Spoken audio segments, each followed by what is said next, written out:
जी हाँ दोस्तों, अपना ग्लोबल स्टार खेसारी लाल यादव जी का बहुत ही बवाल गाना आने वाला है। जी हाँ दोस्तों, बहुत ही बवाल गाना आने वाला है।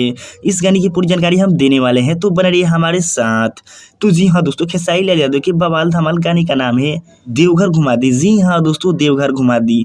ये सॉन्ग कांवड़ गीत के साथ साथ बहुत ही बवाल गाना होने वाला है। इस गाने में अपना खेसारी लाल यादव जी काफी बवाल लुक में दिखाई दे रहे हैं। जी हाँ दोस्तों, इस गाने में खेसारी लाल यादव जी काफी बवाल लुक में दिखाई दे रहे हैं।